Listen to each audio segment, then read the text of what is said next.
55% хүрсэн байна. Батцэг даргаад микрофоныг шилжүүлье. За бүгдээрэнд нь өдрийн мэнд хүргэе.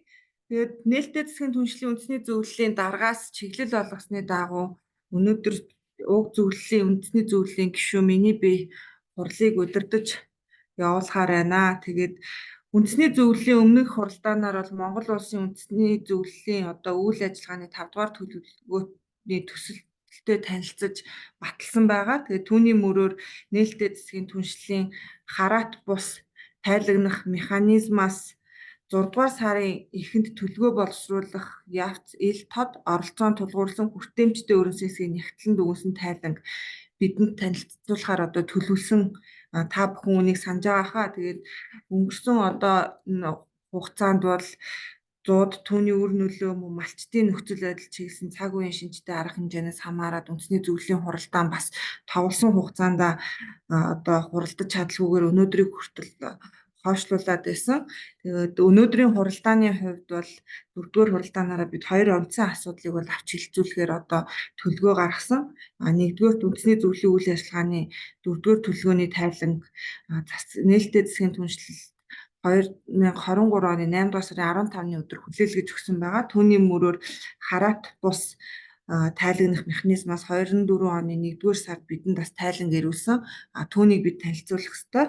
2-дугаарт нь болохоор 9 зорилт төхөөрөмжийн үүрэг амлалтыг агуулсан үндэсний үйл ажиллагааны 5-дугаар төлөвлөгөөний 1-р улирлын хэрэгжилтийг зөвлөлийн гишүүдэд танилцуулаад төлөвлөгөөний хүрээнд авч хэрэгжүүлэх арга хэмжээ, үйл ажиллагааг үнэлж дүгнэх, хариуцж байгаа ажил бүрээ хэрэгжүүлэх шаардлагатай байгаа. Энэ асуудлыг ярилцсан. Тэгээд төлөвлөгөөний бэлтийн үр дүн Монгол улсын нэр хүндийг олон улсад илэрхийлээ зохисгүй, иргэдийн хувьд улс орноо бусад улстай харьцуулах, ардчилсан засаглал, иргэний орон зай, иргэний нийгмийн оролцооны түвшин, эргэх хариуцлага, түүнчлэн төрийн зүгээс авч хэрэгжүүлж байгаа зарим арга хэмжээг үнэлэх дүгнэх бас нэг сурвалж болох ёстой. Тэгээд энэ хуралдааныг нээс нэг мэдэгдээ гишүүдээ идэвхтэй оролцохыг хүсэж байна.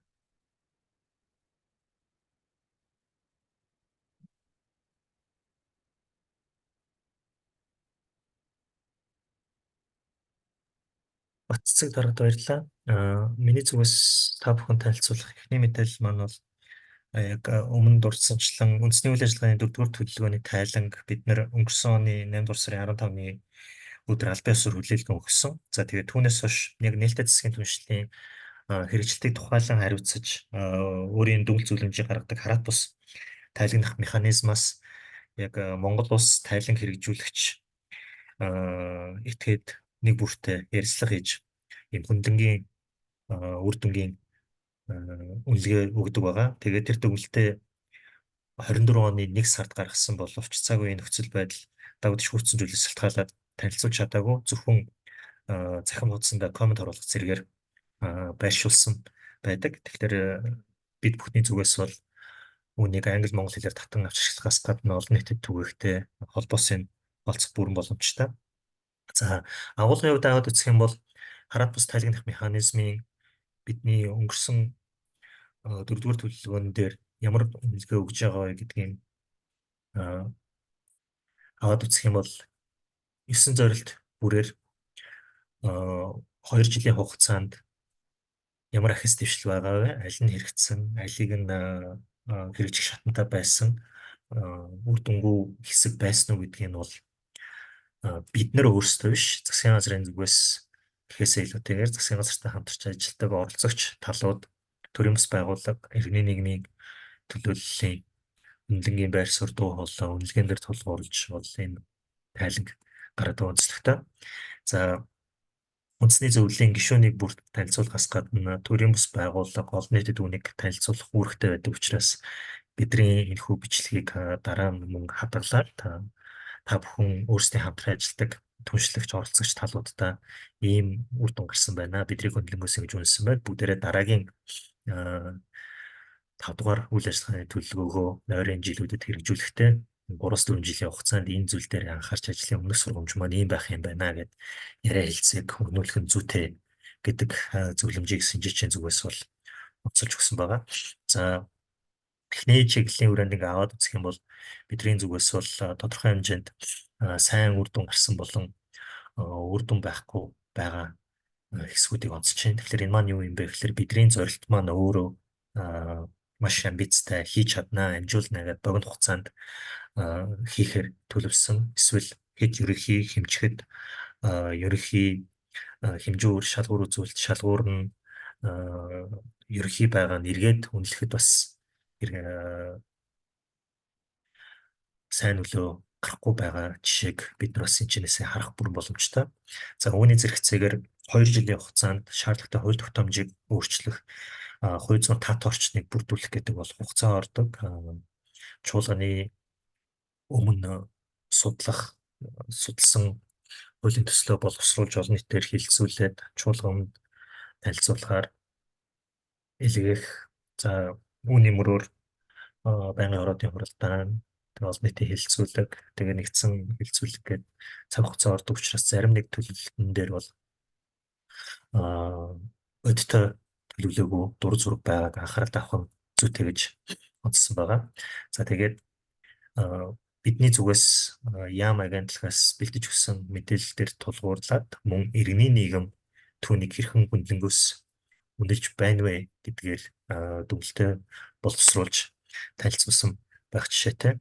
За тэгээ үүний мөрөөр бол олборлох хэд тод байдлын санаачлалын хүрээнд бол нээлттэй ил тод өвдөл мэдээллийн санг бүрэн дүрэн олон нийтэд ашиглах боломжтой байдлаар төвөөрхөн зүйтэй. Энэ маань бол цаашаад маш чухлаа гэдгийг бол онцлсон. Үүний зэрэгцээгээр олдорлох үйлдвэрлэлийн ил тод байдлын тухай хуулийн төсөл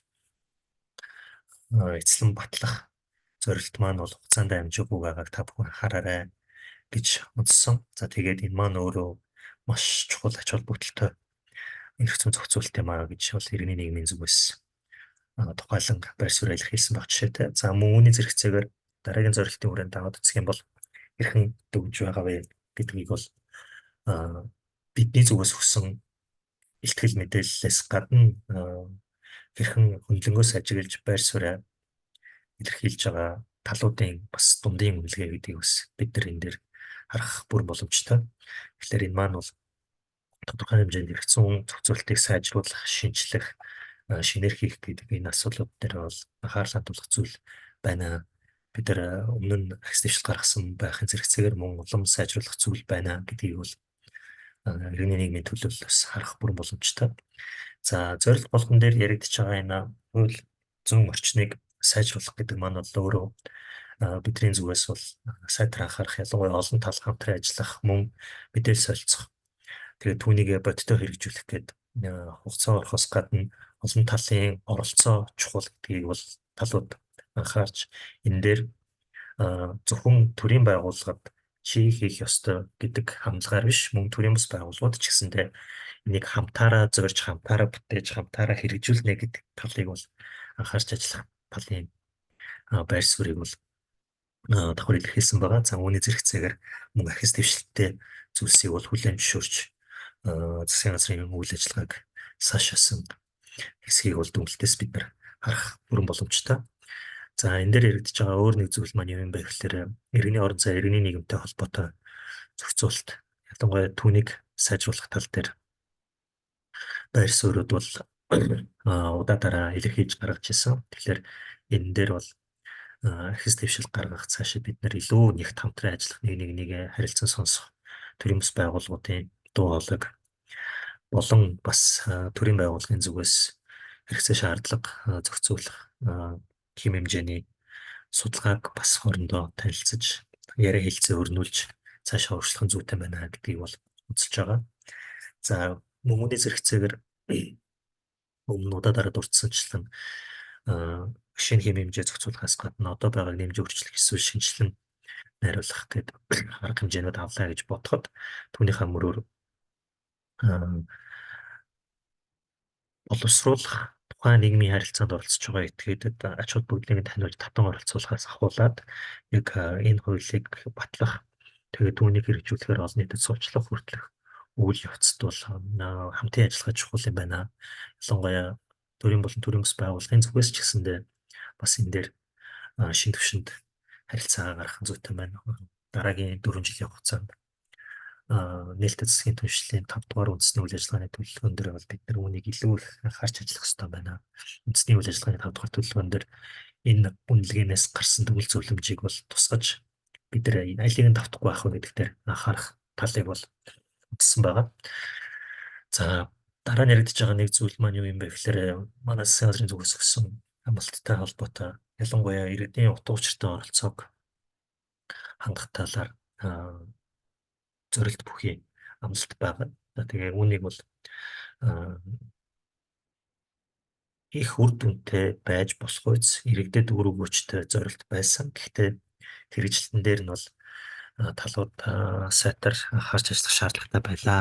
Тэгээд иргэдийн утга учиртай оролцоог хангах тал дээр бол дахиж дараагийн 5 дугаар төлөвлөгөөг хэрэгжүүлэхдээ бол шинэ төвшөнд гаргах өмнөх сургамжаа давтахгүй байх. Ялангуяа хууль тогтоомжийг хэрэгжүүлэхгүй байгаа иргэдийн дуу хоолой, байр суурь, саналыг сонсохгүй, тусгахгүй эргээд хэрхэн бодлого шийдвэр боловсруулалтад ашигласнаа хариу мэдэгдэхгүй байгаа энэ туршлагаа халахын зүйтэй байна гэдэг санааг бол шинжээчдийн зүгээс бол илэрхийлсэн. За эмтэй холбоотой ялангуяа эмийн зохицуулалттай холбоотой шин санаачлагын хүрээнд бол яг 21-с 23 оны хугацаанд бас ахис дэвшил сайнгүй тэр бүр одоо эргээр үнэлэх зүйлийг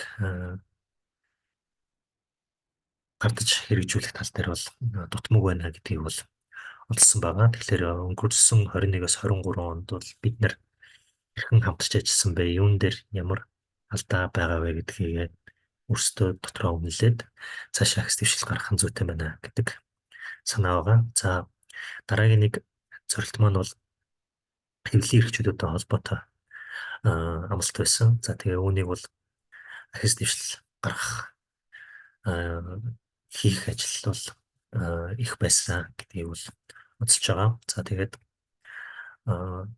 төрийн үйлчилгээний иргэдэд ээлтэй хүртээмжтэй байх тал дээр бол тодорхой амлсан амлалтыгаа бол харьцангуй үр дүнтэй эргээр сайн биелүүлсэн гэд ерхий дүр зургийг бол бид нэр энэ амлалтаас авч болно.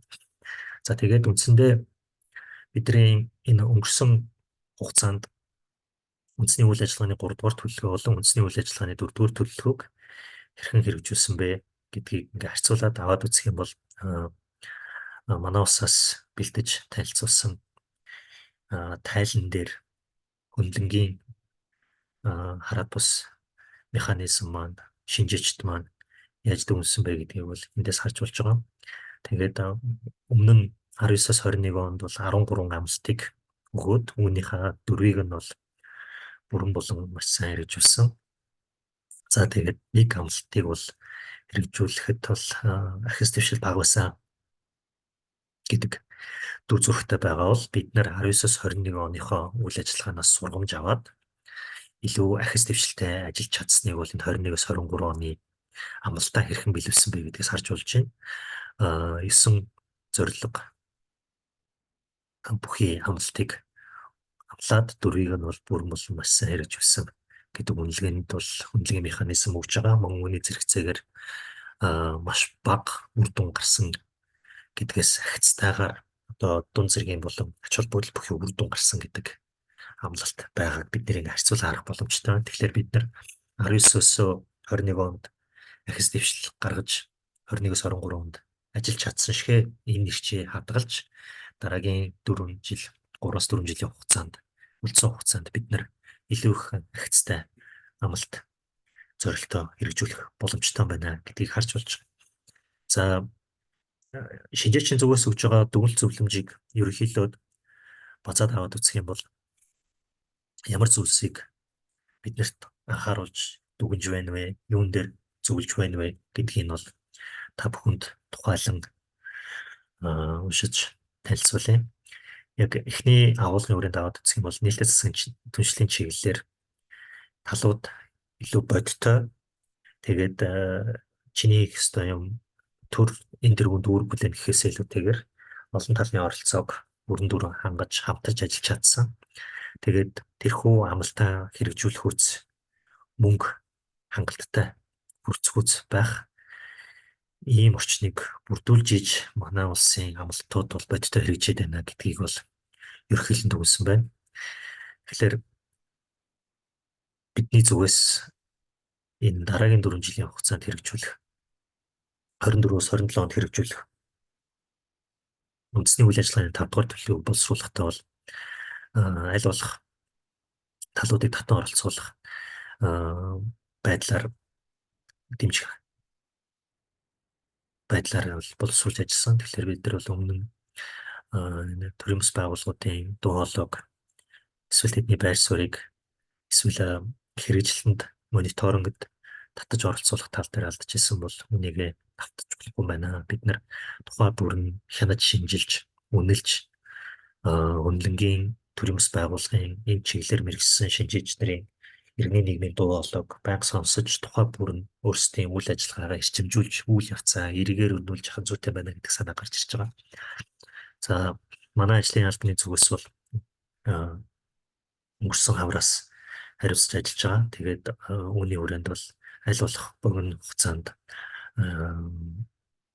хамтаараа төлөвлөх, хамтаараа үнэлэх, хамтаараа төлөвсөн үйл ажиллагаагаа гардан хэрэгжүүлэх тал дээр нь бол яг энэ нээлттэй засгийн түншлэлийн олон улсын санаачлагын зарчим үнэт зүйл журам удирдлага болгож ажилласнаар бол төрийн бас байгууллагууд үүнийг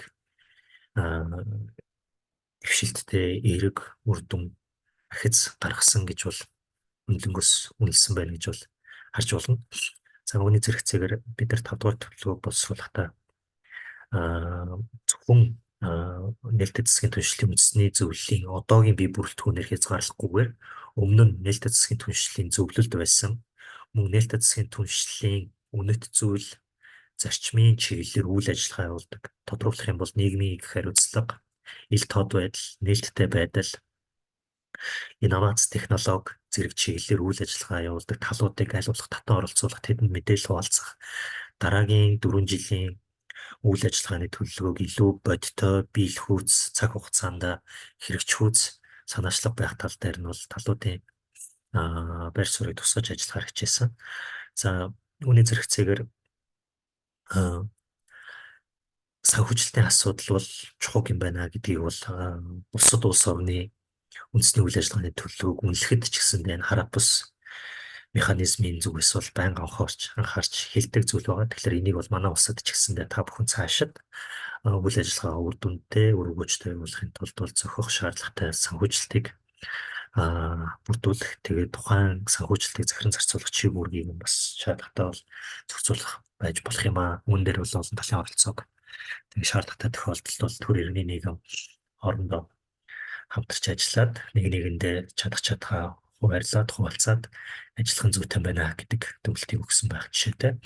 За дараа нь яригдж байгаа зүйл маань юу юм бэ гэхээр бид нэр амлалтаа хэр нарийн тодорхой биелхүүц бодиттой байдлаар төсөөлж харахаас хамаарат түүний хэрэгжилт нь чухал юм байна гэдгийг бол эндээс бид нар харж болж байна. Тэгэхээр яг өнгөрсөн хугацаанд манай амлалтын зүгээс аваад үзэх юм бол илүү улс төрийн хичээл зүтгэлтэй бид чадна гэж амласан амлалтууд дээр бол ахис дэвшил гараад түүнийг илүү бодиттой иргэдэд эерэг нөлөө үзүүлэх чиглэлээр бол анхаарч ажилласныг бол цаашаа жагаад дүр зураг байна. За 19-с 21 оны хугацаанд болон дараагийн 4-р үйл ажиллагааны төлөвлөгөөний хүрээнд бид нэр иргэний орон зай, иргэний нийгмийн байгууллагуудыг татан оролцуулах, утга учиртай оролцоог анхаарах, төрийн зүгээс эсвэлтгүй гарахаас сэргийлэх чиглэлээр бол байнга анхаарч ажиллах нь зүйтэй байна гэдгийг бол бид бүхэн эндээс анхаарч болно. За мөн зарим нэг баг үр дүнтэй байгаа амлалтуудыгаа сайжруулах тал дээр бол бид нар бас сэргэж харж түүнийг шаардлагатай бол үргэлжлүүлээд аваа явах нь бол чухал юм байна гэдэг санааг дурдсан байгаа.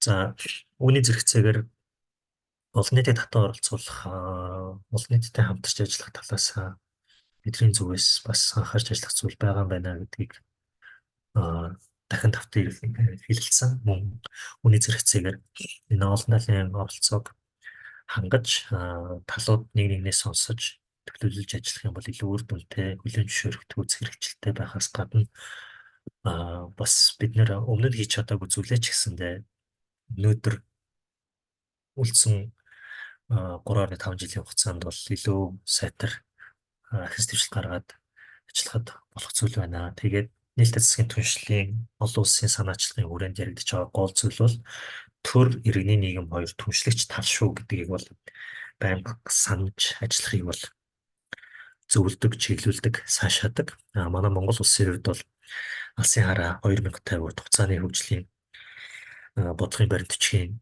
5-5 дээр хүний эрхийг дэдэлсэн нийгэм гэдгийг цогцлоохын тулд юу хийх вэ гэдэг дээр бол энэ тэргуунд иргэний нийгэм, хувийн хвшил, төрийн түншлэл дээр тулгуурлан бодлого боловсруулах, шийдвэр гаргах үйл явцыг туршлага, практик болгож бодит үйл явц өрнүүлсэн байна. За тэгээ үүн дээрээ тулгуурлаад хүний эрхийн түгээмэл соёлыг бий болгосон байна гэж зорж байгаа. Тэгэхээр энэ нээлттэй засгийн түншлэл маань манай хөрсөн дээр буухтай энэ Алсын хараа 2050-ийн хүний эрхийг дэдсэн нийгмийн энэ иргэний нийгэм, хувийн хвшил, төрийн ижил тэнцүү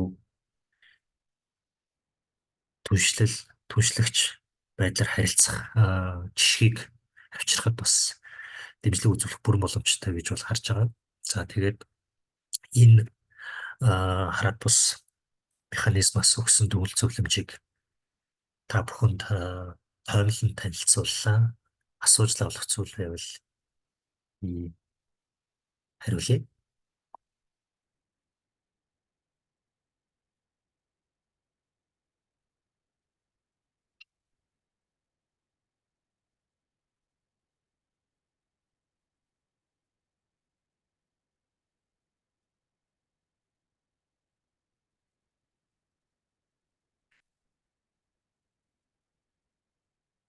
Шүүдийн зүгээс лавлах тодруулах зүйл байвал шууд асууж болно. Хэрвээ байхгүй бол би хөтөлбөрийн дагуу дараагийн сэдвийг танилцуулъя. Та бүхэн асуултаа тэмдэглээд эсвэл хэлэх сан сэтгэл байвал бас хэлхийг хүсэж байна. За нээлттэй засгийн түншлэлийн үндэсний зөвлөлийн зүгээс анхаарч ажилласан өмнөх сургамжаас суралцаж 5 дугаар төлөвлөгөөнд бол тухайлан оролцуулж туцаж өгсөн нэг зүйл бол ажлын албаны зүгээс хүний эрхийг хангах үндэсний хорооны ажлын албан нээлттэй засгийн түншлэлийн дэмжих нэгжээр ажиллахдаа улирал бүр мэдээлэл цуглуулж үйл явцыг нь хянана. За тэгээ хагас жил тутам хэрэгжилтийн тайлан гаргаж талуудад танилцуулж хүргүүлнэ гэдэг ийм үүргийг тухайлан нээлттэй засгийн түншлэлийн үндэсний зөвлөлийн даргын зүгээс ногдуулсан байдаг. Тэгэхээр түүнтэй уялдуулан та бүхэнд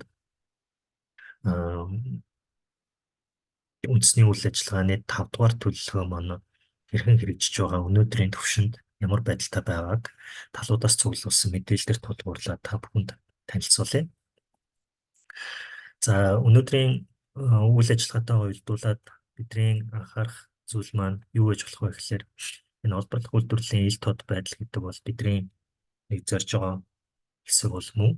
За тэгээ үүнтэйгээ уялдуулаад яг нэгдүгээр зорилтын хүрээнд бол олборлох үйлдвэрлэлийн ил тод байдлын тухай хуулийн төслийг улсын хурлд өргөн мэдүүлж хилцүүлэх гэж бол гайлан заасан байгаа.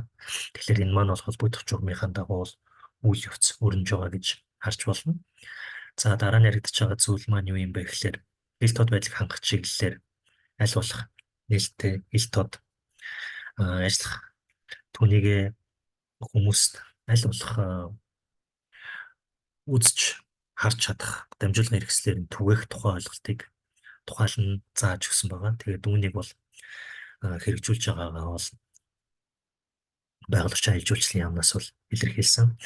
За тэгээд олборлох үйлдвэрлэлийн ил тод байдлын санаачлагын тайлгнуулын системийг бол бид нэр өмнөх тайлангаас харж болно. За тэгээд үүний хүрээнд бол бас үйл явц өрнөж байгаа юм байна гэдгийг ингээ харж байгаа. За тэгээд сангийн яамнаас ирүүлсэн мэдээлэл маань бол яг энэ ил тод байдлыг хэрэгжүүлэх үйл ажиллагааны санхүүжилт бол улсын төсөв туссан байх ёстой. Олборлох үйлдвэрлэлийн ил тод байдлын санаачлагыг бол одоо тухайн улсын засгийн газар нь өөрөө авч яваад өөрөө дэмжиж одоо шаардлагатай тохиолдолд хангалттай хүрэлцгүүц төсвийг нь өгч үйл ажиллагааны тодорхой байдлыг хангах хэрэгтэй гэдэг хүрээнд бол ингээд холбогдох төрийн байгууллагууд маань бол ажиллаж байгааг энэ мэдээлэлээс харж болж байна.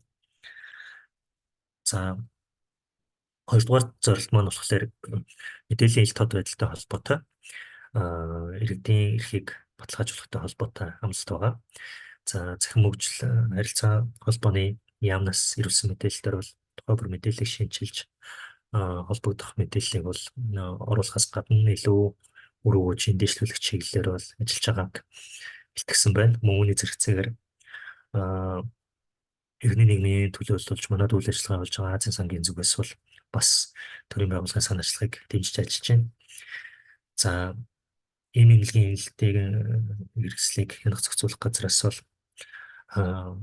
өмнө нь бид нэр энэ 23 хүртэл 24-р үйл ажиллагааны төлөвлөгөөн дээр бол сайтар хэрэгжүүлж чадаагүй байгаа зүйлсийг өнөөдөр бас ингээд гардаад бодтой үр дүнг богино хугацаанд гаргах гээд ажиллаж байгаа талаар бол мэдээлэл ирүүлсэн байгаа. За тэгээд энэ дээр нэг яригдчихэж байгаа зүйл маань юу юм бэ гэхээр хийж байгаа ажлаас гадна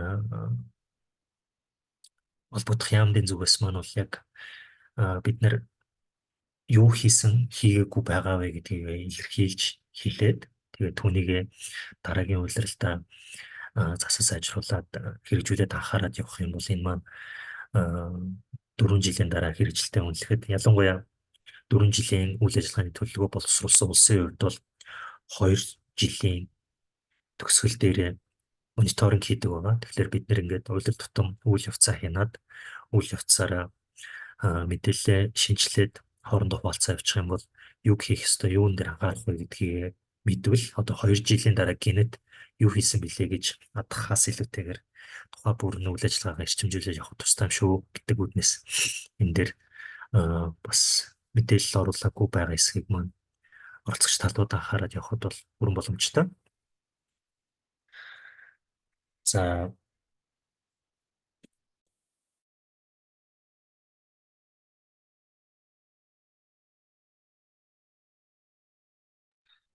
За дараа нэг яригдж байгаа зүйл бол өмнөх 4-р төлөвлөгөөн дээр ч дурдсан мөн дэлхийд дахинд болж байгаа үйл явц болон манай Монгол улсын хувьд маш олон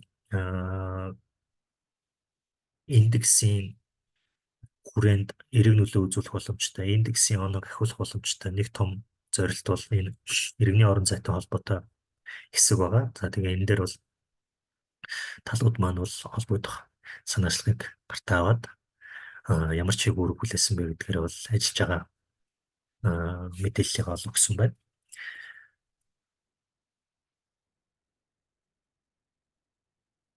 За тэгээд хэрвээ та бүхэн анзарч байгаа бол нэг өмнөх сургамжин дээр тулгуурлаад ямарваа нэгэн тусгай агуулжтай холбоотой мэдээлэл авах юм бол тэр маань өөрөө хэрхэн хаашаа яаж хуваарлагдаж хэрхэн үйл ажиллагаа бодит болж үр дүн гарч байгаа гэдгийг таниулах үүднээс бол ингээд тухайлсан амлалтуудыг бол бид нар илүү нэрвчилсэн байдлаар боловсруулсан байгаа. Тэгэхээр өнгөрсөн онд бүгдээр хамтарч боловсруулсан үйл ажиллагааны чиглэлээр мэдээлэл юун дээр анхаарч ажиллах вэ? Юун дээр бид нэр үйл ажиллагаагаа эрчимжүүлэх вэ гэдгийг бол эндээс харж болно. За хэвлэлийн эрх чөлөөтэй холбоотой хэсэг байгаа. Энэ дээр бол төрийн байгууллагаас ирсэн мэдээлэлээс гадна Америк нэгдсэн улсын хөгжлийн агентлагийн санхүүжилт дээр Азийн сангийн өдөртөн чиглүүлж байгаа Монгол улсад иргэний нийгэм хэвлэл мэдээллийн байгууллагыг чадахжуулах чиглэлээр хэрэгжүүлж байгаа төсөл хамтрагч байгууллага нь бол олон улсын IREX гэдэг байгууллага байгаа. Энэ байгууллагын зүгээс бол яг энэ чадах хөгжүүлэх төслийн хүрээнд бол энэ судалгаа хийж байгааг бас бид нар эндээс харж болж байна. Тэгэхээр төрийн байгууллагаас гадна бас төрийн бас байгууллагын зүгээс иргэний нийгмийн төлөөллийн хувьд бас итгэх санаачлагтай ажиллаж бас яг энэ үйл ажиллагааны төлөвлөгөөг хэрэгжүүлэхэд өөрсдийн оруулах хувь нэмрээ хамтдаа эхнээс нь оруулж байгаа нь бол зүйтэй байна. Сайшааж байна. За үүний зэрэгцээгээр шүглүүлэгчтэй холбоотой болон хэвлэл эрх чөлөөтэй холбоотой хууль тогтоомжийн зохицуулалттай амлалт байгаа. Тэгээд энэ амлалтын тухайд бол Хажуу Татаа тэргийн амнаас Монгол Улсын үндэсний хууль зүйн бодлогыг хариуцж байгаа гэдэг утгаараа бол өөрсдийн ажлыг гартаа харьцаа явж байна. За мөн энэ дээр бол өмнө дурдсанчлан Азийн сан бас бусад чиглэлээр ч гэсэндээ хамтарч ажиллаж байгааг бол бид нар харж байна.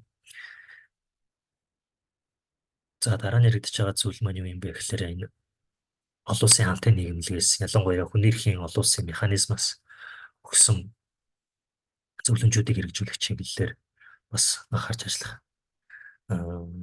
чи үргэлжлүүлсэн байгаа. За үүн дээр тулгуурлаад бас манай нийслэлийн засаг дарганы 5 газрын зүгээс бол хүлээж байгаа үүрэг байдаг учраас энийг бас бүгдээрээ анхаарч ажиллах нь зүйтэй байна гэдгийг хэлж болж байна.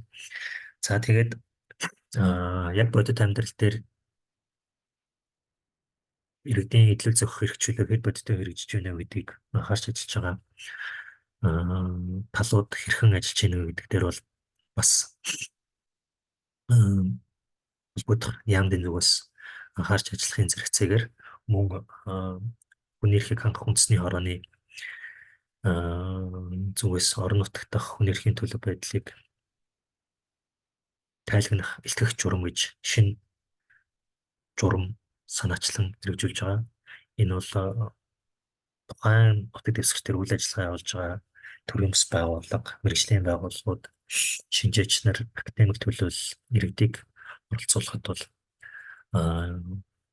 анхаа шатны нэгжээсээ дэшээ төвтэй оролцоход бол хойны нэртэй мэдээлэл хуваалцах, харилцан ойлголцох, яриа хэлцээ өрнүүлэхэд бол чухал механизм гэж харж байгаа. За үүн дээр өмнө дурдсанчлан өөрийн хэрэгжүүлж байгаа төслийн хүрээнд бол Азийн сан идэвхтэй оролцож байгааг харж болж байна.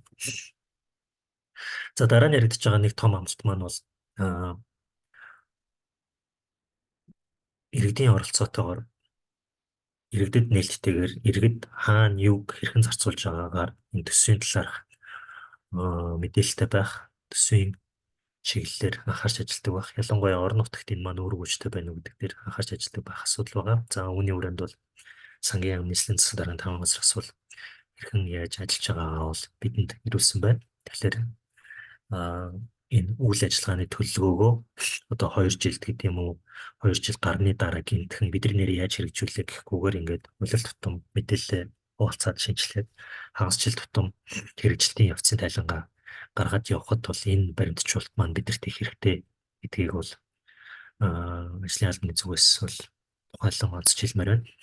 За зорилт 5-ын хүрээнд яригдж байгаа мөн талуудын оролцоог хангах чиглэлээр холбогдох үйл явц алхамжилсан зааврыг наривчлах амлалт байгаа. Тэгээд түүний хүрээнд бол талууд өөрсдийнхөө зорж ажиллаж байгаа зүйлийг хийж хэрэгжүүлээ явж гин гэж харж болж байгаа. За үүн дээр тулгуурлаад мөн давхар нэг яригдж байгаа зүйл маань юу юм бэ гэхээр энэ ийм Монголигаар дамжуулан энэ иргэдэд хүртээмжтэй байдлаар утга учиртай оролцоог нэмэгдүүлэх, иргэдийн хяналтыг нэмэгдүүлэхэд бол анхаарч ажиллаж байгааг дурдсан байна. Мөн үүний зэрэгцээгээр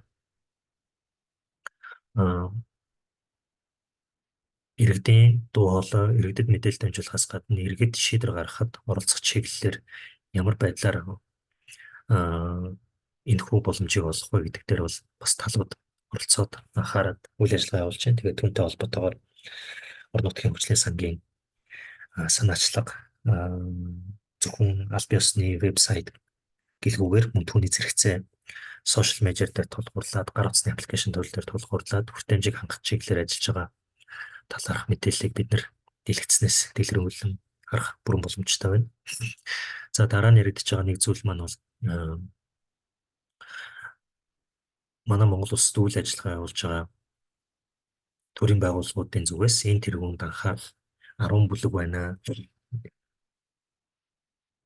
Төрийн үзүүлэх үйлчилгээнээс хоцрох эрсдэлтэй эсвэл чанартай үйлчлэг авч чадахгүй байгаа эдгээр бүлгийг төр болон олон улсын хамтын нийгэмлэг хамтраад тэдний эрхийн хэрэгжилтэнд нь бол анхаарч ажиллана гэд 27 хүртэл 23 оноос хойш юу хийх вэ гэдгийг бол тодорхойлсон доктортой хөгжлийн хамтын ажиллагааны хүрээ 23-аас 27 гэдэг баримтчиг байгаа. За Монгол Улсын засгийн газраас болон олон улсын хамтын нийгэмлэгээс тэр 10 бүлгийг хүлээн зөвшөөрч тодорхойлохтой хүүхэд залуучууд, ахмад настан, хөдөө орон нутгийн шилжин суурьшсан хүмүүс, ур чадваргүй залуучууд, хөгжлийн бэрхшээлтэй хүн, бэлгийн цонх, уулдалах гэмтэргийн хохирогч гээд эмзэг эрхэлж чадахгүй нөхцөл байдалд байгаа 10 бүлгийг тооцон дурдсан байдаг.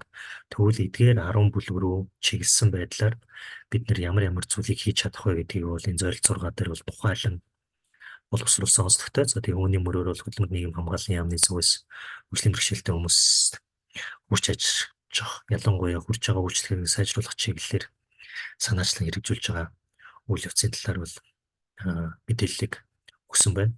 За үүнтэйг уялдуулаад нийгэмд хүртээмж хинээс ч хамааралгүйгээр өөрсдөө амьдрах тэр боломжийг бүрдүүлсэн байх, бие даан амьдрах нөхцөлийг бүрдүүлнэ гэдэг бол эрхэлж чадахгүй байгаа хүмүүсийн нөхцөл байдлыг сайжруулахад бол маш түвшин тулгуур болох заалт үгээрээ дамжуулаад бусад хүмүүсийн эрхийн хэрэгжилтэнд ч эргээр нөлөөлөх боломжтой гэсэн чиглэлийн дагуу ажиллаж байгаа. За тэгээд түүний мөрөөр хөдөлмөр нийгэм хамгааллын яамны зүгээс бол хийж байгаа үйл ажиллагаануудыг бол дурдсан байна. За мөн үүний зэрэгцээгээр өмнө яриандаа дурдсанчлан хүүхд эрхийн чиглэлээр ямар санаачлагыг тухайлан анхаарч хийж байгаа вэ? Түүний мөрөөр юу болж байгаа вэ гэдэг дээр бол хэрэгцээ яамны зүгээс апдейтыг оруулсан байна. За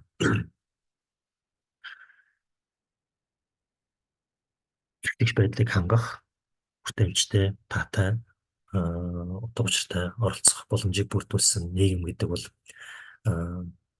хүний эрхийн олон улсын гэрээнээс гадна Монгол Улсын алсын хараа 2050-д тухайлан заасан байдаг урт хугацааны хөгжлийн бодлого тусан зорилтууд. Тэгвэл түүнийг хэрэгжүүлэхэд хэрхэн хөв нэмрээ оруулж байгаа вэ? Энэ амлалт зорилтын дээр тулгуурлаад ямар их дэвшил гарах боломжтой вэ гэдэг талаар бол тухайлан харж байгаа. За үүний зэрэгцээгээр бидний зүгээс энэ тэргуунд ялангуяа Монгол улсын хувьд бол анх удаа эрх зүйн хэмжээ, эрх зүйн соёл дотор сууж орж ирэх гэж байгаа нэг зохицуулт бол энэ садгүй байдал хүртээмжийн тухай хуулийн зохицуулт байгаа. Тэгэхээр энэ садгүй байдал хүртээмжийн тухай хууль гэдэг нь зөвхөн хөгжлийн бэрхшээлтэй хүмүүст гэхээс илүүтэйгээр одоо хүүхэд, өндөр настан, ур чадвараа түр алдсан хүмүүс гээд нийгмийн бүхий л бүлэгт ээлтэй чухал эрх зүйн зохицуулт юм байна гэдгийг нь бол цохон тэмдэглэмээр байна. За тэгээд төрийн зүгээс утга учиртай оролцох, иргэдийн оролцоог хангах гэдэг бол нийгэмд байгаа хамгийн эмзэг бүлгийг бид нар татан оролцуулж чадах юм бол иргэдээ дийлэнхээр нь татан оролцуулах туршлага, практик тогтно гэдэг зарчмын дагуу бол ажиллаж байгааг бол энэ мэдээлэл ирүүлсэн байна. За энэ дээр яригдж байгаа нэг зүйл бол энэ 6-гийн 8 дээр байгаа хүүхэд нэг бүрийн хэрэгцээнд нийцүүлэн боловсролын үзэл хандлага, сургалтын орчин, багшийн сургалтын арга зүйг бий болгох гэдэг бол үндсэндээ өнгөрсөн 7 сард баталсан боловсролын ерөнхий хууль түүнтэй уялдаж холбогдох зохицуулт шинээр болон шинжилсэн байдлаар туссан боловсролын багц хуулийн агуулгатай бол энэ маань нэгт уялдаа холбоотой. Тэгэхээр яг хуулиа баталсан хуулиа хэрэгжүүлэхийн тулд дүрм журмаа боловсруулад боловсролын үндэсний зөвлөлөө бүрэлдэхүүнийн томилон асуудлаа хэлцээд ажиллаж байгаа үйл явцын талаарх мэдээллийг бол авсан. Гэхдээ яг боловсрол шинжилгээ ухааны яамнаас бол биднэрт бол аль биесээр бол мэдээлэл ирүүлэг байна. Гэхдээ боловсрол шинжилгээ ухааны яамны зүгээс бол яг энэ тал дээр бол 2 дугаар удирлын мэдээллийг нэгтгэхэд бол бас ирүүлнэ гэдэгтээ бол итгэж байна.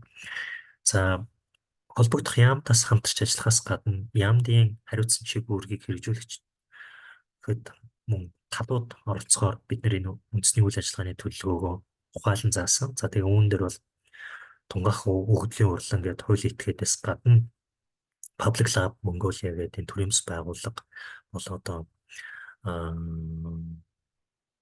сүүлийн жилүүдэд энэ Open Data Day гэдэг дээр түшиглэн нээлттэй өгөгдлийн өдрийг бол зохион байгуулж, тэмдэглэж олон нийтэд бол энэ өгөгдлийн соёлыг бол таниулахад өгөгдлийн соёлыг нийгэм зохицлоход бол үнэтэй хувь нэмэр оруулж байгаа одоо түүчилж байгаа хувийн хвшил төрийн бас байгууллагын төлөөлөл гэж бол хүслэлхийг хүсэж байна. За засгийн газрын ялт хэрэгжүүлэх газраас иргэдийн эрх чөлөөг бодитоо хэрэгжүүлж байгаагийн хамгийн том илрэл бол сэтгэл ханамж. Сэтгэл ханамж маань бол өөрөө түргэн шуурхай үйлчлүүлж чадсан уу? Авсан үйлчлэгийн чанартай байж чадна уу гэднээр бүрэн дүрэн илэрлээ олох аа, хэмжих боломжтой. Тэгээ ялангуяа иргэдийн сэтгэл ханамжин дээр тулгуурлаад төрийн үйлчлэгийг тухайлан сайжруулах чиглэлээр бол энэ 8 дугаар зорилтыг бол хамтдаа хэлэлцэж боловсруулж оруулж ирсэн. За тэгээ түүний мөрөөр бол аа, та бүхний дэлгэцэн дээр бол ямар зүйл хийж байгаа вэ гэдэг мэдээлэл оруулсан байна. За тэгээд энэ дээр бол ингээд тасралтгүй өдөр тутам цаг тухайд нь аа, иргэдийн сэтгэл ханамжийг үнэлж энэ төрийн байгууллагын үйлчилгээг чанартай түргэн шуурхай үндэ ээлтэй өвчтөй байж чадсан уу гэдэг дээр нь бол ингээд тэр бүр ингээд үнэлээд хэмжээд явж байгааг бол дээр эндээс харж болж байна. За мөн засгийн газрын хэлт хэрэгжүүлэх газраас бол энэ нээлттэй байдал гэдэг бол төрийн байгууллагууд бол маш чухал. За тэгээ үүн дээр нь бол бидний төрийн бас байгууллага, гэрээний нийгмийн байгууллагатайгаа хамтран ажиллах, ялангуяа үүнд хувийн хвшлийг татан оролцуулах байдлаар үүнийг бол бодит үйл хэрэг болох боломжтой гэж харж байгаа. За үүний зэрэгтээ эдийн засаг хөгжлийн яам, төрийн бүтээмжийн үндэсний орооны ажлын албаны зүгээс бол ингээд өөрсдийн үйл ажиллагааны төлөвлөгөө тэргүүлэх чиглэлтэйг уялдуулаад бол энэ ажлуудыг хийж байгааг бол та бүхэнд дэлгэцээр харуулж байна. За энэ бүхний цаана юу яригдж байна вэ гэхээр энэ маань бол 23 оны 12 сард баталсан 24-өөс 27 онд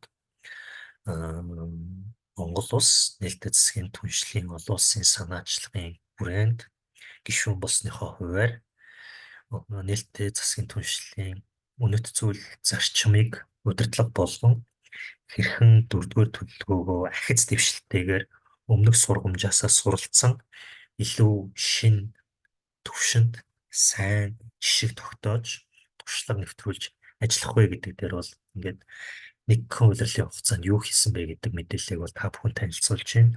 Мөн өнөөдөр 5 сарын 20-д гэхээр 6 сард бас бид нар хагас жилийн тайлангийн мэдээлэл нэгтгэж авна. Тэгэхээр өмнө танилцуулсан мэдээлэл агуулга дээр та бүхэн оруулаагүй мэдээлэл байх юм бол түүнийг шинжилээд ажлын албанд дэмжих нэгжтэй ирүүлэхийг хүсэж байна. За тэгээд бидний зүгээс ерөнхий байдлаар тэгээд яг нөгөө нээлттэй засгийн түншлэлийн тайлангийн маягтаар ингээ базаад аваад үзэх юм бол яг ингээд 39 амлалт байгаа гэж үзэх юм бол тэр 39 амлалтын 6 дээр бол бид нар маш сайн явж байгаа юм байна гэдгийг бол энэ дэр хэлмээр байна. За тэгээд ахис дэвшил гаргах, анхаарах, хэрэгжүүлэхэд нь хүч хайж харж ажиллах зорилтууд бас байгаа юм байна. За мэдээлэл ирүүлээгүй оролцогч тал байгаа бол мэдээлэлээ шинжилээд хийж байгаа үйл ажиллагаа бидний энэ төлөвлөгөөнийхөө агуулгыг уялдуулаад ирүүлээрэй гэж хэлмээр байна. За миний зүгээс бол яг энэ нээлттэй засгийн түншлэлийн үндэсний үйл ажиллагааны 5 дугаар төлөвлөгөөний эхний жилийн эхний улирлын үйл явц мэдээллийг танилцууллаа. За дараа нь ярилцах байгаа нэг зүйл маань юу юм бэ гэхээр жил бүр нээлттэй засгийн түншлэлийн олон улсын санаачлага маань нээлттэй засгийн түншлэлийн 7 хоног гэдэг арга хэмжээг зохион байгуулдаг. За тэгээд энэ 7 хоногийн арга хэмжээний хүрээнд бол яг тухайн нээлттэй засгийн түншлэлийн 7 хоногийн хүрээнд нээлттэй засгийн түншлэлийн үнэт зүйл зарчмыг түгээх чиглэлээр талуудад таниулах, талуудыг татан оролцуулах, иргэдэд таниунд мэдүүлэх, иргэний нийгэм хувийн хвшил, төрийн байгууллагууд үүнийг таних мэдэж хамтран ажиллах тэр үйл явцыг өрнүүлэх таниулах чиглэлээр зохион байгуулдаг. За тэгээ энэ жил бол 5 сарын 27-наас 31-нд бол зохион байгуулна. За нээлттэй засгийн түншлэлийн үндэсний зөвлөлийн дарга Монгол улсын сайд засгийн газрын хэрэглэх газрын даргын зүгээс яг энэ нээлттэй засгийн түншлэлийн үнэт зүйлийг сурчлах агуулгатай хакатон зохион байгуулах ерөнхий удирдамжийг аймаг нийслэлийн засаг дарга нарт явуулсан байгаа. За тэгээд аймаг нийслэлийн засаг дарга нарын зүгээс өөрсдийн бэлтгэлийг хангаад Энэ 27-оос 31-тэй 7 хоногт бол үйл ажиллагаагаа зохион байгуулад эргээд биднэрт мэдээлэх байгаа. За ийхүү үйл ажиллагаагаа төлөвлөж хийхийнхаа урьд бол за бид нар яг ингээд нийслэлийн тэр дүүрэгт нийслэлийн хэмжээнд энэ аймаг ийм сэдвээр ийм агуулгаар эдгээр нийгмийн бүлийг татан оролцуулж ажиллаж байна гэдгийг бол нээлттэй засгийн түншлэлийн дэлхийн төв рүү ингээд нэг параграф догол мөрөөр мэдээлэл өгдөг байгаа. Тэгэхээр тэр мэдээллийг хэрвээ та бүхэн аа, явуулах боломжтой бол 21-ээс 24-нд ажлын албар руугаа явуулахыг хүсэж байна. За тэгээд олон нийтэд энэ Иремийн үнэлгээг танилцуулах үүргийг бид хүлээж байгаа. Зөвлөлийн хуваар. Тэгэхээр үүнийг сурчлан таниулах чиглэлээр бас 6 сарын эхний 7 хоногт үнэлгээг олон нийтийн хүртэл болгохоор зорж ажиллаж байна. За тэгээд 6 сарын 10-наар нээлттэй засгийн түншлэлийн 7 хоногийн хүрээнд ямар арга хэмжээ зохион байгуулсан бэ гэдэг мэдээлэлээ нэгтгэж авах ийм ажлын хугацаа байгаа шүү гэдгийг та бүхэнд танилцуулах гэсэн. Тэгээд үндэсний зөвлөлийн гишүүдээс асууж лавлах зүйл сан сэтгэл байвал та бүхэн телефоноо нэгээд лавлахыг хүсэж байна. Миний зүгээс мэдэх зүйлээрээ хариулахад бэлэн байна. Баярлалаа.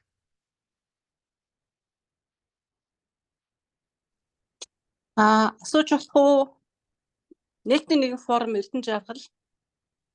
За баярлалаа. Мэдээлэл өгсөнд. Тэгээ нэг асуух зүйл байна. Тэгээд нэг санал байна. За саналаасаа эхэлчихье.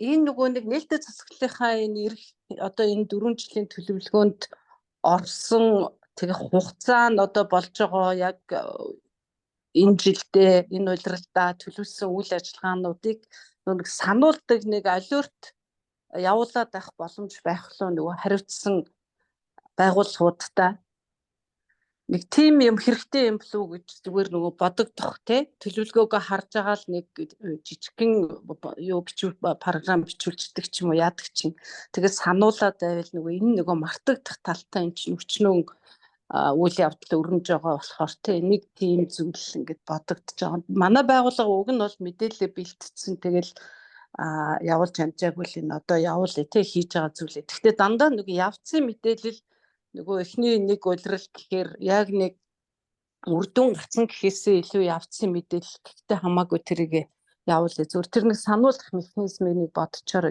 нэг хоёр дахь нөгөө асуулт нь болохоор энэ нөгөө нээлттэй засаглалын энэ 7 хоног чинь ингээд яг тогтоосон өдрүүд одоо хугацаа өөрөөр хэлбэл товлсон тийм хугацаа байдгийм үү эсвэл одоо хамаагүй жилийн туршид альж 7 хоногтой хийдгийм үү? Яг олон улсын санаачлагын өөрсдийнх нь тогтоосон практик жишг бол жил бүрийн 5 сард тухайн 7 хоногоо товлоод хийх юм бэл. Тэгэхээр яг энэ жил яг манай нөгөө улсын хурлын сонгуультай ийм үйл явцтай таарсан жил таарж байгаа. Тэгэхээр яг энэ жилийн тухайд л ингэж таарж байгаа болохоос 5 сардаа хийдэг жишгтэй бэл. Харин тийм байна. Зүгээр ингээд тэрийг мэдхгүй одоо хүмүүст бол энэ ингээл сонгуулийн зорилготой юм шиг ойлгогдох байхгүй тий. Тэгэхээр нөгөө юм бодвол нөгөө нэг зохион байгуулж байгаа арга хэмжээнд дээр угсаа ийм 5 сард хийдэг тухай нэг дурддагдах бах тий. Тэгэхгүй бол тийм ойлголт үүн сонгуулийн өмнө тэгээд нөгөө мэдээж хэрэг засгийн газар чинь ирэх барьж байгаа нам тэгэл сонгуулийн сурталчилгаа болгох нь гэдэг буруу ойлголт төрөх бол магадaltaй юм байна тий. За өөр зүйлгүй дээ өөр асуух юмгүй баярлалаа.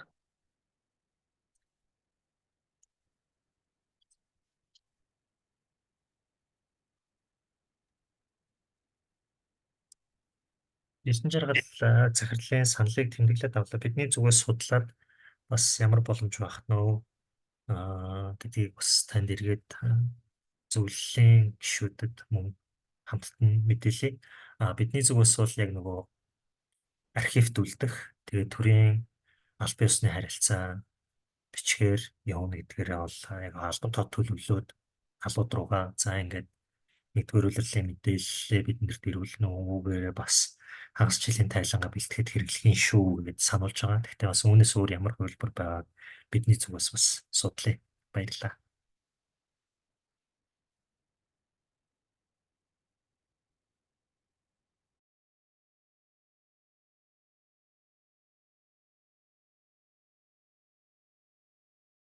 За өөр асуулттай зөвлөлийн гишүүд байна уу?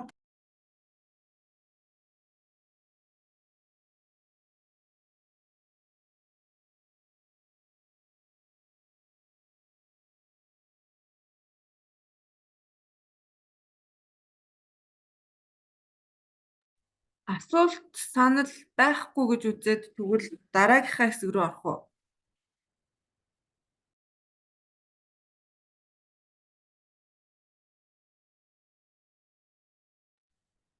Миний зүгээс бол асуулт алгаа төрөд гишүүний зүгээс бол чатан дээр хоёр мэдээллийг хуваалцсан байна.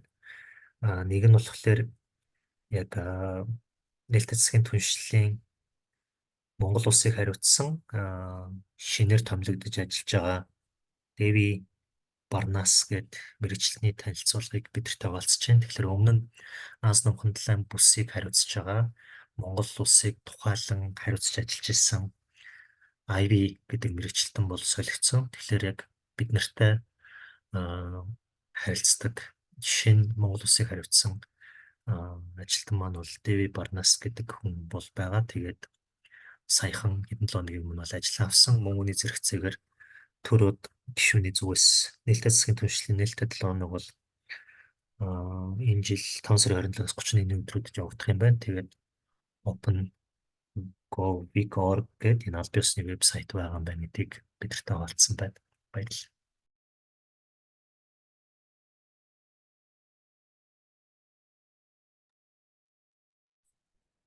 За тэгвэл бид нар одоо хөтөлбөрийн дагуу хилцэх асуудлуудаас хилцэж дуслаа. Дэлгэрэнгүй мэдээлэл өгсөн ажлын албаны дарга Болор сайханд бас баярлалаа. Тэгээд саяны өгсөн мэдээллүүдээс бас төрийн байгууллага, төрийн бас байгууллагууд хэд хэдэн зүйлийг онцолж за цаашдаа анхаарах шаардлагатай болов уу гэж харлаа. Юуны түрүүнд одоо энэ нээлттэй засгийн түншлэлийн үнэлгээ хургуулж байгаа тайлан маань би түрүүн бас хэлсэн үгэндээ дурдсан. Монгол улсын нэр төрийг олон улсад одоо гаргах энэ одоо үнэлгээгээр бид нар олон улсад бас Монгол улсын өрсөлдөх чадварыг харуулах боломж олгодог. Дээрээс нь иргэдийнхаа эрхийг хэр их одоо хэрэгжүүлж ажиллаж байгаа, хангаж ажиллаж байгаа улс вэ гэдгээ бас олон улсын түвшинд харуулах нэг боломж олгодог гэдэг утгаараа төрийн байгууллагууд ялангуяа бас энэ тайлан өргүүлэх, тайлангийн агуулга дээрээ бас онцгой анхаарахгүй болохгүй байгаа юм байна гэдгийг би болон сайхан даргын танилцуулсан одоо төлөвлөгөөний үнэлгээ болон 5 дугаар төлөвлөгөөний 1-р улирлын хэрэгжилтээс бас харлаа. За яг хуу 5 дугаар төлөвлөгөөний 1-р улирлын хэрэгжилтийн хувьд бол миний мэдхээр бас одоогоор ингээд үр дүнд гарсан ажлууд бол үр дүнд нь гарчихсан ажлууд хэд хэд харагдаж байгаа шиг байна. Тухайн үед нөгөө цаг хугацааны хувьд 1-р улирлаар тасалсан учраас үр дүнгууд нь бас хараахан энд тусаагүй байгаа бах. Тэгэхээр хагас жилийн тайлан бол харьцангуй одоо үнэлгээ арай өндөр гарч ирэх болов гэсэн хүлээлттэй байна. Түүний зэрэгцээгээр ялангуяа энэ төрийн байгууллагын гэж онцлоод байгаа төрийн бас байгууллагын бол харьцангуй одоо иргэний нийгмийн бидаасан дуу хоолой гэдэг утгаараа асуудалд их соргог бөгөөд хариуцлагатай ханддаг. За төрийн байгууллагын хувьд бол бид нар бас энэ тайлангаа хугацаанд нь өгөх агуулгаа маш сайн одоо анхаарч агуулгынхаа гаргаж байгаа мэдээллийнхаа агуулгыг дотооддоо чиглэсэн биш гадагшин чиглэсэн байдлаар өгөх гэдэг дээр бас бид нар онцгой анхаарах шаардлагатай байна. Дээрээс нь биднэрт нэгэнт одоо 4-р тайланг 4-р төлөвлөгөөний тайланг хэрэгжүүлээд ингээд түүний мөрөөр хэрэгжүүлэх зөвлөмжүүд гарсан байгаатай холбогдуулан зөвлөмжүүдийн хэрэгжилтийг хангах дээр бас бид онцгой анхаарахгүй болохгүй байна. Би тэр саяхан хэний нэг чагаар захирлын санал дээр бас санал нэг байна. Төрийн байгууллагууд ялангуяа олон төрлийн ажлын одоо ачаал их байдаг болохоор миний санал бол за notification хэлбэрээр бол ажлын албанаас харьцангуй одоо биднэрт мэйлээр ирдэг албан бичиг ирдэг учраас энэ зөвлөлд байгаа гишүүдийн хэрэгжүүлж байгаа чиг үүргийн хүрээнд тухайн байгууллагад нь яг энэ тайлан хариуцсан ажилтнууд бас байгаа томилоод өгсөн. Тэр хүмүүстэй нэг групп үүсгээд тэднэртэй бас дотоод алерт өгөөд алтан бичгээсээр гадна тэгээд явал илүү үр дүнтэй болов гэж бас бодож байна. Тэгээд өнөөдрийн хурал дээр одоо идэвхтэй оролцоод сонссон мөн бас мэдээлэл хуваалцсан оролцогч талуудаа бас талархал илэрхийлье. За бидний хамгийн гол анхаарах зүйл маань саяхан хардлаа тайлан мэдээ ирүүлээгүй байгууллагууд байгаа юм байна. Энийг бас энэ Монгол улсын нэр төр олон улсад гарна гэдэг утгаараа байгууллагууд маань энэ дээр бас онцгой анхаарад үндэсний зөвлөлийн гишүүд маань бас хариуцлагатай хандаад өгөөрэй гэж хүсэх байна. Тэгээ өнөөдрийн хурал бол өндөрлөж байна. За баярлалаа. Та бүхэнд амжилт хүсье. Баярлалаа.